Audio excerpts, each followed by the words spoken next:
नमस्कार दोस्तों, आप देख रहे हैं डीआर न्यूज। आज दिनांक 12 जुलाई 2025, दिन शनिवार। चलिए शुरुआत करते हैं देश और दुनिया की 25 बड़ी एवं महत्वपूर्ण खबरों के सफर का। दिल्ली एनसीआर में फिर से भूकंप 3.7 तीव्रता। 2 दिन में दूसरी बार झटके महसूस हुए। आज भी हरियाणा के झज्जर में केंद्र था।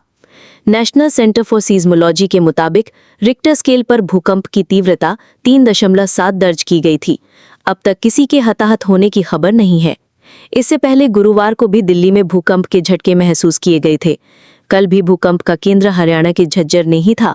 तब रिक्टर स्केल पर तीव्रता 4.4 दर्ज की गई थी। शिवसेना विधायक कैश से भरे बैग के साथ दिखे। कल इनकम टैक्स ने नोटिस भेजा था। आदित्य ठाकरे बोले, महाराष्ट्र में 50 खोखे वाली सरकार। महाराष्ट्र के औरंगाबाद पश्चिम से शिवसेना शिंदे गुट विधायक और फडणवीस सरकार में कैबिनेट मंत्री संजय शिरसाट का कैश से भरे बैग के साथ वीडियो सामने आया है। उद्धव गुट के शिवसेना सांसद संजय राउत ने शुक्रवार को एक्स पर शिरसाट का वीडियो शेयर किया। इसमें वो एक कमरे में बिस्तर पर बैठकर सिगरेट पी रहे हैं। उनके बगल में पैसों से भरा एक बैग रखा है। कमरे में एक कुत्ता भी दिखा। इसके अलावा एक और सूटकेस दिखा जो बंद था। हालांकि ये वीडियो कब और कहां का है, इससे जुड़ी कोई जानकारी नहीं दी गई। ऑपरेशन सिंदूर पर पहली बार बोले एनएसए डोभाल। कहा, एक फोटो दिखाएं जिसमें भारत का नुकसान नजर आए। हमने 9 आतंकी ठिकाने उड़ाए। राष्ट्रीय सुरक्षा सलाहकार एनएसए अजीत डोभाल ने शुक्रवार को ऑपरेशन सिंदूर पर पहली बार बयान दिया। उन्होंने कहा कि कई विदेशी मीडिया ने पाकिस्तान के खिलाफ भारत की कार्रवाई पर सवाल उठाए, भारत को नुकसान की खबरें जलाईं। उन्होंने कहा कि विदेश मीडिया कोई भी फोटो या सैटेलाइट इमेज नहीं दिखा पाया, न ये बता पाया कि नुकसान क्या हुआ। डोभाल ने ये बात शुक्रवार को आईआईटी मद्रास के 62वें दीक्षांत समारोह में कही। एनएसए ने कहा, वे कहते रहे कि पाकिस्तान ने ये किया वो किया, लेकिन मुझे एक फोटो दिखाइए जिसमें भारत का नुकसान नजर आए, यहाँ तक कि एक शीशा भी टूटा हो। हमसे कोई चूक नहीं हुई। हम उस पॉइंट तक सटीक थे जहां हमें पता था कि कौन कहां। चंद्रचूड़ बोले, one nation one election bill संविधान के खिलाफ नहीं।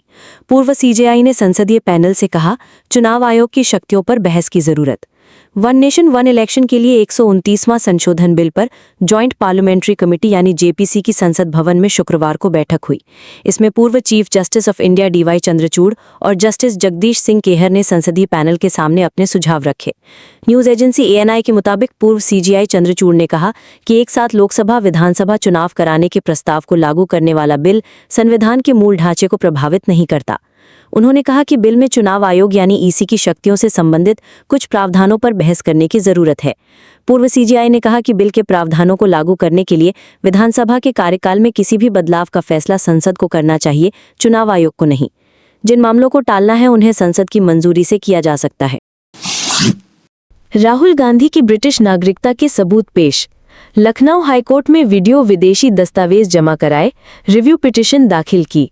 राहुल गांधी की ब्रिटिश नागरिकता से जुड़ी जनहित याचिका में शुक्रवार को नया मोड़ आया। याचिकाकर्ता एस विघ्नेश शिशिर ने लखनऊ हाईकोर्ट में रिव्यू पिटीशन दाखिल की है। इसमें लंदन, वियतनाम और उज़्बेकिस्तान से मिले नए वीडियो और दस्तावेज पेश किए गए हैं। 14 मई 2025 को हाईकोर्ट ने इस प्रकरण में केंद्र सरकार को कार्रवाई करने के निर्देश दिए थे। इसके बाद गृह मंत्रालय के विदेशी नागरिकता अनुभाग यानी कि फॉरेनर्स डिवीजन सिटीजनशिप विंग ने ब्रिटेन सरकार को पत्र भेजकर राहुल गांधी की नागरिकता और पासपोर्ट संबंधित जानकारी मांगी थी। भारत में एक्स के सब्सक्रिप्शन प्लान 47% तक सस्ते हुए। मंथली बेसिक प्लान अब 170 रुपये में मिलेगा, प्रीमियम 470 रुपये और प्रीमियम प्लस 3000 रुपये में available. Social media platform x ने भारत में सब्सक्रिप्शन प्लान की कीमतों में 47% तक की कटौती की है। कंपनी ने पहली बार अपने तीनों सब्सक्रिप्शन प्लान बेसिक, प्रीमियम और प्रीमियम प्लस की कीमतों में बदलाव किया है। कंपनी का मंथली वेब और मोबाइल ऐप बेसिक प्लान अब 244 रुपये की जगह 170 रुपये में मिलेगा। वहीं ईयरली बेसिक प्लान 2591 रुपये की जगह 1700 रुपये में अवेलेबल है। यानी एक्स ने अपने बेसिक प्लान की कीमतों में 30% की कटौती की है। टेस्ला का भारत में पहला शोरूम 15 जुलाई को खुलेगा। 5 मॉडल वाई गाड़ियां पहले ही मुंबई पहुंच चुकी। कीमत 48 लाख हो सकती है। इलॉन मस्क की इलेक्ट्रिक व्हीकल कंपनी टेस्ला 15 जुलाई को भारत में अपना पहला स्टोर शुरू करने वाली है। ये स्टोर मुंबई में खुल रहा है और लोगों के लिए एक एक्सपीरियंस सेंटर के तौर पर काम करेगा। यानी यहाँ न सिर्फ गाड़ियां बेची जाएंगी बल्कि लोग टेस्ला की टेक्नोलॉजी और फीचर्स को भी करीब से देख सकेंगे। न्यूज एजेंसी रॉयटर्स ने ये जानकारी दी है। कंपनी ने बीते दिनों मुंबई के बांद्रा कुर्ला कॉम्प्लेक्स में 4000 वर्ग फीट के रिटेल स्पेस के लिए लीज साइन की थी। ये जगह शहर में स्थित एप्पल के फ्लैगशिप स्टोर के करीब है। पहले चरण में टेस्ला अपने मॉडल वाई एसयूवीज को ला रही है, जो शंघाई फैक्ट्री से इंपोर्ट की गई हैं। भारत में इसकी कीमत करीब 48 लाख रुपए हो सकती है। अमेरिका नाटो के जरिए यूक्रेन को हथियार देगा, 2,500 करोड़ रुपए की मिसाइल रॉकेट शामिल, नेटो 100% खर्च देगा, ट्रंप रूस पर बयान दे सकते हैं। अमेरिकी राष्ट्रपति डोनाल्ड ट्रंप ने गुरुवार को कहा कि अमेरिका नाटो के माध्यम से यूक्रेन को हथियार भेजेगा और नाटो इन हथियारों का पूरा खर्च देगा। ट्रंप ने एनबीसी न्यूज से कहा, नाटो सहयोगियों और यूक्रेन के बीच अमेरिका से हथियारों की आपूर्ति को लेकर एक नया समझौता हुआ है। मीडिया रिपोर्ट के मुताबिक अमेरिका $300 मिलियन यानी 2,500 करोड़ रुपए का पैकेज यूक्रेन को भेजने की तैयारी कर रहा है, जिसमें पेट्रियट मिसाइल सिस्टम और मीडियम रेंज के रॉकेट शामिल होंगे। हालांकि हथियारों पर अंतिम निर्णय अभी बाकी है। बता दें, अमेरिका खुद नाटो का सदस्य है। नाटो एक अंतर्राष्ट्रीय सैन्य गठबंधन है। 2025 तक नाटो के 32 सदस्य देश हैं। इसका मकसद सदस्य देशों की सामूहिक सुरक्षा सुनिश्चित करना और बाहरी हमलों से उनकी रक्षा करना है। अमेरिका नाटो खर्च में 66% हिस्सा देता है। ट्रंप ने कनाडा पर 35% टैरिफ लगाया, बोले अगर जवाब दिया तो और बढ़ा देंगे। बाकी देशों पर भी 15 से 20% टैरिफ लगेगा। अमेरिकी राष्ट्रपति डोनाल्ड ट्रंप ने कनाडा से आने वाले सामान पर 35% टैरिफ लगाने का फैसला किया है। ट्रंप ने गुरुवार को कनाडा के प्रधानमंत्री मार्क कार्नी को लेटर भेजकर ये ऐलान किया। लेटर के मुताबिक अमेरिका 1 अगस्त 2025 से कनाडा पर नए टैरिफ लागू होंगे। ट्रंप ने चेतावनी भी दी कि अगर कनाडा ने इसका जवाब दिया तो ये टैरिफ और बढ़ा दिया जाएगा। अमेरिका पहले ही कनाडा पर मार्च 2025 में 25% टैरिफ लगा चुका है। ये कदम दोनों देशों के दशकों पुराने व्यापारिक और कूटनीतिक रिश्तों में बड़ी दरार एक माना जा रहा है। ट्रंप ने इस फैसले के पीछे कनाडा से अमेरिका में हो रही फेंटेनिल की तस्करी को वजह बताया है। हालांकि उन्होंने लेटर में लिखा, फेंटेनिल ही एकमात्र समस्या नहीं है। कनाडा के पास कई तरह की टैरिफ और नॉन टैरिफ नीतियां हैं जो अमेरिका के व्यापार के खिलाफ हैं। राहुल बोले, महाराष्ट्र की तरह बिहार में वोट चुराने की कोशिश। इलेक्शन कमीशन भाजपा का काम कर रहा, कहा अडानी ओडिशा सरकार चला रहे। कांग्रेस नेता राहुल गांधी ने शुक्रवार को ओडिशा में कहा, महाराष्ट्र की तरह बिहार में वोट चुराने की कोशिश की जा रही है। इसके लिए इलेक्शन कमीशन ने नई साजिश शुरू की है। वो भाजपा के हिस्से का काम कर रहा है, अपना काम नहीं कर रहा है। राहुल ने आगे कहा कि महाराष्ट्र में लोकसभा और विधानसभा के बीच में 1 करोड़ नए वोटर आ गए। आज तक पता नहीं चल पाया कि ये वोटर्स कहां से आए। हमने इलेक्शन कमीशन से कई बार कहा कि आप हमें वोटर लिस्ट और वीडियोग्राफी दीजिए, उन्होंने नहीं दिया। हम इलेक्शन कमीशन और भाजपा को बिहार का चुनाव चोरी नहीं करने देंगे। महाराष्ट्र कार से स्टंट दिखा रहा युवक खाई में गिरा, गंभीर रूप से घायल। सातारा के टेबल पॉइंट में रील बनाने के दौरान हुआ हादसा। महाराष्ट्र के सातारा जिले में सोशल मीडिया रील बनाना एक युवक को भारी पड़ गया। वाघपुर पठार क्षेत्र के टेबल पॉइंट में रील शूट करते वक्त एक कार 300 फीट गहरी खाई में गिर गई। हादसे में कार सवार युवक गंभीर रूप से घायल हो गया। इसका वीडियो सोशल मीडिया पर तेजी से वायरल हो रहा है। घटना की जानकारी मिलते ही पाटन पुलिस मौके पर पहुंची और सभी युवकों पर मामला दर्ज कर लिया गया है। खट्टर के ड्रीम प्रोजेक्ट से हरियाणा सरकार के हाथ खड़े। जंगल सफारी के लिए 5,000 करोड़ चाहिए। मंत्री बोले, केंद्र की मदद बिना मुश्किल। 9.5 साल तक हरियाणा के मुख्यमंत्री रहे मनोहर लाल खट्टर के ड्रीम प्रोजेक्ट पर हरियाणा की नायब सरकार बैकफुट पर दिख रही है। ये ड्रीम प्रोजेक्ट अरावली की पहाड़ियों में 10,000 एकड़ में बनने वाली दुनिया की सबसे बड़ी जंगल सफारी का है। इस प्रोजेक्ट को बनाने के लिए केंद्रीय मंत्री खट्टर लगातार सक्रिय हैं। हाल ही में उन्होंने सीएम नायब सैनी और वन एवं पर्यावरण मंत्री राव नरबीर के साथ गुजरात के वनतारा का दौरा किया। इससे पहले साल 2022 में मुख्यमंत्री रहते वो शारजहां यानी दुबई सफारी के दौरे पर गए थे। तब उनके साथ केंद्रीय वन एवं पर्यावरण मंत्री भूपेंद्र यादव थे। हिसार में दलित समाज का अर्धनग्न प्रदर्शन, आईजी ऑफिस के आगे दिए जलाए, परिजनों ने नहीं कराया पोस्टमार्टम, बोले पहले एफआईआर दर्ज हो। हिसार में दलित युवक गणेश की संदिग्ध हालात में हुई मौत के मामले ने तूल पकड़ लिया है। दलित समाज के लोग पिछले 4 दिन से धरने पर बैठे हैं और निष्पक्ष जांच की मांग कर रहे हैं। प्रदर्शनकारियों का आरोप है कि पुलिस ने अब तक एक तरफा कार्रवाई की है और पीड़ित परिवार को ही दबाने की कोशिश हो रही है। दलित समाज के लोगों ने सिविल अस्पताल से आईजी ऑफिस तक अर्धनग्न होकर पैदल मार्च निकाला। इस दौरान मृतक गणेश के पिता विक्रम और अन्य परिजन भी शामिल रहे। उन्होंने बेटे की मौत पर न्याय की मांग की। पीड़ित परिवार ने आईजी ऑफिस के सामने दिए भी जलाए। इसके बाद दलित संगठनों के प्रतिनिधि मंडल ने आईजी से मुलाकात की, मगर बातचीत सिरे नहीं चढ़ी। पीड़ित एफआईआर दर्ज करने की मांग पर अड़े रहे। बिजनेसमैन ने गर्ल सैनिक स्कूल के लिए दी 108 करोड़ की प्रॉपर्टी। बीकानेर में पाकिस्तान बॉर्डर के पास बनेगा, 2026 से शुरू होंगे एडमिशन। बीकानेर में राजस्थान का पहला गर्ल सैनिक स्कूल शुरू होने जा रहा है। बीकानेर मूल के कोलकाता बेस्ड बिजनेसमैन पूनमचंद राठी ने स्कूल के लिए 108 करोड़ की प्रॉपर्टी दान की है। स्कूल का पहला सत्र साल 2026 में शुरू होने की संभावना है। इसके लिए देश भर से एग्जाम के जरिए बेटियों का सिलेक्शन किया जाएगा। भारत पाकिस्तान बॉर्डर से करीब 150 किलोमीटर दूर जैमलसर गांव में ये स्कूल होगा। इसमें एडमिशन अगले साल से शुरू होंगे। शुक्रवार को एक विशेष समारोह में स्कूल के लिए दान की गई जमीन और बिल्डिंग के डॉक्यूमेंट सौंपने का औपचारिक कार्यक्रम होगा। इसमें केंद्रीय मंत्री अर्जुन राम मेघवाल और राजस्थान के शिक्षा मंत्री मदन दिलावर भी मौजूद रहेंगे। भगवंत मान बोले, मोदी वहां जाते जहां 10,000 आबादी, इतने यहां जेसीबी देखने खड़े हो जाते हैं। विदेश मंत्रालय ने कहा, ऐसे बयान शोभा नहीं देते। विदेश मंत्रालय ने गुरुवार को पंजाब के मुख्यमंत्री भगवंत मान के पीएम मोदी पर तंज कसने पर आपत्ति जताई। विदेश मंत्रालय ने मान के बयान को गैर जिम्मेदार बताया और कहा कि किसी राज्य के मुखिया का ऐसे बयान शोभा नहीं देता। मान ने प्रधानमंत्री के हाल के विदेश दौरों, ब्राजील, घाना, त्रिनिदाद और टोबैगो, अर्जेंटीना और नामीबिया के दौरे की आलोचना की थी। मान ने कहा था कि हमारे पीएम ऐसे देशों की यात्रा कर रहे हैं जहां की आबादी 10,000 से ज्यादा नहीं। इतने लोग तो हमारे यहां जेसीबी देखने खड़े हो जाते हैं।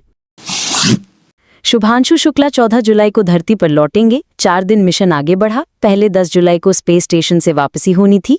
भारतीय एस्ट्रोनॉट शुभांशु शुक्ला 14 जुलाई को धरती पर लौटेंगे। अमेरिकी स्पेस एजेंसी नासा ने गुरुवार को इसकी जानकारी दी। एक्सियम 4 मिशन के तहत शुभांशु सहित 4 क्रू सदस्य इंटरनेशनल स्पेस स्टेशन पहुंचे थे। एक्सियम मिशन को 25 जून को फ्लोरिडा के केनेडी स्पेस सेंटर से लॉन्च किया गया था। ड्रैगन अंतरिक्ष यान 28 घंटे की यात्रा के बाद 26 जून को अंतर्राष्ट्रीय अंतरिक्ष स्टेशन पर डॉक किया गया था। हालांकि ये मिशन 14 दिनों का था। अब एस्ट्रोनॉट की वापसी 4 दिन देरी से होगी। इससे पहले 6 जुलाई को शुभांशु के आईएसएस स्टेशन से कुछ तस्वीरें सामने आई थी, जिसमें शुभांशु कोपोला मॉड्यूल के विंडो से पृथ्वी देखते नजर आ रहे थे। कोपोला मॉड्यूल एक गुंबद नुमा ऑब्जर्वेशन विंडो है जिसमें 7 खिड़कियां होती हैं। म्यांमार में एक बौद्ध मठ पर हवाई हमला, 23 मौतें, 30 घायल, 150 से ज्यादा लोग मठ में मौजूद थे। 2021 से गृह युद्ध झेल रहा देश। म्यांमार के सागाइंग क्षेत्र में एक बौद्ध मठ पर गुरुवार देर रात हुए हवाई हमले में 23 लोगों की मौत हो गई। ये हमला लिनतालू गांव के मठ में हुआ, जहां 150 से ज्यादा लोग आसपास के गांव से शरण लेने आए थे। हमले में 30 लोग घायल हुए, जिनमें 10 की हालत गंभीर है। मरने वालों में 4 बच्चे भी शामिल हैं। मीडिया रिपोर्ट के मुताबिक एक जेट लड़ाकू विमान ने रात लगभग 1 बजे गांव के मठ पर बम गिराए। हालांकि ये हमला किसने किया, इसकी जानकारी अभी सामने नहीं आई है। सेना ने घटना को लेकर अब तक कुछ नहीं कहा है। म्यांमार के स्वतंत्र democratic voice of Burma online media के मुताबिक मृतकों की संख्या 30 तक हो सकती है। डीमार्ट को पहली तिमाही में 773 करोड़ रुपए का मुनाफा, रेवेन्यू 16% बढ़कर 16,360 करोड़ रुपए। इस साल कंपनी का शेयर 16% चढ़ा। रिटेल चेन डीमार्ट को ऑपरेट करने वाली कंपनी एवेन्यू सुपरमार्ट्स लिमिटेड को वित्त वर्ष 2025-26 की पहली तिमाही में 773 करोड़ रुपए का मुनाफा या कंसोलिडेटेड नेट प्रॉफिट हुआ है। सालाना आधार पर यह फ्लैट रहा। पिछले साल की समान तिमाही में भी कंपनी को 773 करोड़ रुपए का ही मुनाफा हुआ था। अप्रैल जून तिमाही में डीमार्ट ने ऑपरेशन से 16,360 करोड़ रुपए का रेवेन्यू जनरेट किया। सालाना आधार पर यह 16.28% बढ़ा है। पिछले साल की समान तिमाही में कंपनी का रेवेन्यू रेवेन्यू 14,069 करोड़ रुपए रहा था। वस्तुओं और सेवाओं के बेचने से मिलने वाला पैसा रेवेन्यू या राजस्व होता है। सैमसंग की भारत में प्रोडक्शन बढ़ाने की तैयारी, अमेरिका में बिकने वाले स्मार्टफोन्स यहां बनाने की प्लानिंग। एप्पल 97% आईफोन इंडिया में बना रहा है। एप्पल के बाद सैमसंग भी अमेरिकी बाजार में बेचे जाने वाले स्मार्टफोन्स भारत में बनाने की तैयारी में है। अमेरिका में राष्ट्रपति डोनाल्ड ट्रंप की नई ट्रेड पॉलिसी और टैरिफ बढ़ोतरी के चलते कई कंपनियां अपने प्रोडक्शन बेस को लेकर रणनीति बदल रही हैं। सैमसंग फिलहाल वियतनाम से अमेरिका को स्मार्टफोन्स एक्सपोर्ट करता है, लेकिन अगर वहां से शिपमेंट पर 20% तक टैरिफ लगा तो कंपनी के लिए लागत बढ़ जाएगी। इस वजह से सैमसंग अब भारत में अपनी ग्रेटर नोएडा फैक्ट्री को अमेरिका के लिए एक्सपोर्ट हब बनाने की प्लानिंग कर रहा है। सैमसंग के ग्लोबल प्रेसिडेंट वॉन जून चोई ने कहा कि हम पहले से ही भारत में कुछ ऐसे स्मार्टफोन बना रहे हैं जो अमेरिका भेजे जा रहे हैं। अगर टैरिफ को लेकर कोई बड़ा फैसला हुआ तो हम तुरंत अपनी प्रोडक्शन को शिफ्ट कर सकते हैं। लॉर्ड्स टेस्ट, केएल राहुल की 19वीं 50, कप्तान गिल 16 रन बनाकर आउट। भारत का स्कोर 134/3, इंग्लैंड 387/10। भारत ने इंग्लैंड को लॉर्ड्स टेस्ट की पहली पारी में 387 रन पर ऑल आउट कर दिया है। जवाब में भारत ने 134 रन बनाने में 3 विकेट गंवा दिए हैं। केएल राहुल और ऋषभ पंत नाबाद हैं। केएल राहुल 50 बना चुके हैं। उन्होंने टेस्ट में 19वीं 50 बनाई है। कप्तान शुभमन गिल 16 रन बनाकर क्रिस वोक्स को, करुण नायर 40 रन बनाकर बेन स्टोक्स के हाथों कैच हुए। यशस्वी जायसवाल 13 रन बनाकर 4 साल बाद टेस्ट क्रिकेट में वापसी कर रहे जोफ्रा आर्चर का शिकार बने। लॉर्ड स्टेडियम पर शुक्रवार को मैच के दूसरे दिन इंग्लैंड ने 251/4 के स्कोर से खेलना शुरू किया। टीम ने लंच से पहले 271 रन पर 7 विकेट गंवा दिए थे। यहां से जेमी स्मिथ 51 रन बनाकर ब्राइडन कार्स के साथ 8वें विकेट के लिए 84 रन की साझेदारी करके स्कोर 350 पार पहुंचाया। आइनॉक्स क्लीन एनर्जी 6,000 करोड़ रुपए का आईपीओ लाएगी। सेबी के पास डॉक्यूमेंट्स फाइल किए, सोलर सेल और मॉड्यूल बनाती है company. Uttar Pradesh based solar module और सेल बनाने वाली company INOX clean energy 6,000 crore रुपए का आईपीओ लाएगी। इसके लिए कंपनी ने सेबी के पास confidential draft red herring prospectus यानी DRHP फाइल किया है। कंपनी का लक्ष्य करीब 50,000 करोड़ रुपए की वैल्यूएशन हासिल करना है। ये भारत के क्लीन एनर्जी सेक्टर में अब तक का सबसे बड़ा आईपीओ हो सकता है। आईपीओ के जरिए कंपनी 300 करोड़ रुपए जुटाएगी। साथ ही इसके तहत कंपनी के एग्जिस्टिंग शेयर होल्डर्स कंपनी के शेयरों की बिक्री करके 587.8 लाख करोड़ रुपए जुटाएंगे। कार्लोस अल्काराज ने लगातार तीसरे साल विंबलडन मेन सिंगल्स के फाइनल में जगह बना ली। उन्होंने सेमीफाइनल में अमेरिका के टेलर फ्रिट्ज को हरा दिया। फाइनल में उनका सामना सर्बिया के नोवाक जोकोविच या वर्ल्ड नंबर 1 इटली के जेनिक सिनर से होगा। दोनों के बीच दूसरा सेमीफाइनल है। इंटरनेशनल टेनिस खिलाड़ी की पिता ने हत्या की। हरियाणा में मां की जन्मदिन पर 4 गोलियां मारी। बेटी की एकेडमी चलाने से नाराज था। हरियाणा के गुरुग्राम में junior international tennis player Radhika Yadav 25 की उसके ही पिता दीपक यादव ने गोली मारकर हत्या कर दी। दीपक ने पिस्टल से कुल 5 गोलियां चलाई, जिसमें एक कंधे पर और 3 पीठ में लगी। वहीं एक फायर मिस हुआ। राधिका बचने के लिए भागी भी थी। सेक्टर 57 में प्राइवेट एजेंसी के सिक्योरिटी गार्ड कैरेलाल ने बताया कि राधिका की हत्या के बाद आरोपी पिता बाहर आया और कहा, मैंने बेटी को मार दिया। राधिका की मां का कल जन्मदिन था। घटना गुरुवार की है। पुलिस ने आरोपी दीपक यादव को घर से ही अरेस्ट किया है। पुलिस की शुरुआती जांच में सामने आया है कि राधिका टेनिस एकेडमी चलाती थी, उससे अच्छी कमाई हो रही थी। उसके पिता को लोग ताने मारते थे कि बेटी की कमाई खा रहा है, इससे वो नाराज था। जापान में 10,20,000 गीगाबिट्स प्रति सेकंड की इंटरनेट स्पीड का वर्ल्ड रिकॉर्ड बनाया। 1 सेकंड में 10,000 मूवी डाउनलोड होंगी। भारत से 1.6 करोड़ गुना तेज। जापान ने 10.20 लाख गीगाबिट्स प्रति सेकंड की इंटरनेट स्पीड हासिल करके नया वर्ल्ड रिकॉर्ड बनाया है। इस स्पीड से आप नेटफ्लिक्स की पूरी लाइब्रेरी या 10,000 4K मूवीज को महज 1 सेकंड में डाउनलोड कर सकते हैं। 150 GB का गेम 3 मिलीसेकंड में डाउनलोड होगा। ये भारत की औसत इंटरनेट स्पीड लगभग 63.55 MBPS से करीब 1.6 करोड़ गुना तेज है। वहीं एवरेज अमेरिकी इंटरनेट स्पीड से 35 लाख गुना ज्यादा तेज है। इससे पहले भी ये रिकॉर्ड जापान के नाम था। मार्च 2024 में जापान ने 402 टेराबिट्स प्रति सेकंड यानी 50,250 गीगाबिट्स प्रति सेकंड की स्पीड हासिल की थी। ये record standard optical fibre cables का उपयोग करके बनाया गया था। सेंसेक्स 690 अंक गिरकर 82,500 पर बंद हुआ। निफ्टी भी 205 अंक लुढ़का, ये 25,150 के स्तर पर बंद हुआ। सेंसेक्स के 30 शेयरों में से 23 शेयरों में गिरावट और साथ में तेजी रही। टीसीएस, महिंद्रा और टाटा मोटर्स सहित कुल 14 शेयरों में 1 से 3.5% तक की गिरावट रही। हिंदुस्तान यूनिलीवर 4.65% ऊपर बंद हुआ। निफ्टी के 50 शेयरों में से 39 में गिरावट और 11 में तेजी रही। एनएसई के आईटी में 1.78%, ऑटो में 1.77%, मीडिया में 1.60% और रियलिटी शेयर में 1.21% की गिरावट रही। वहीं एफएमसीजी, फार्मा और हेल्थ केयर में तेजी चढ़कर बंद हुए। चांदी 1,10,290 रुपए के ऑल टाइम हाई पर, आज 2,356 रुपए बढ़ी कीमत। सोना 465 रुपए महंगा हुआ है। इस साल सोने और चांदी के दाम 28% बढ़े हैं। चांदी की कीमत शुक्रवार 11 जुलाई को ऑल टाइम हाई पर पहुंच गया। India Boolean and jewellers association यानी IBJA के अनुसार 1 किलो चांदी की कीमत 2,356 रुपए बढ़कर 1,10,290 रुपए प्रति किलो पर पहुंच गई है। कल ये 1,07,934 रुपए पर थी। वहीं 24 कैरेट सोने के दाम में भी आज तेजी है। ये 465 रुपए महंगा होकर 97,511 रुपए प्रति 10 ग्राम पर पहुंच गया।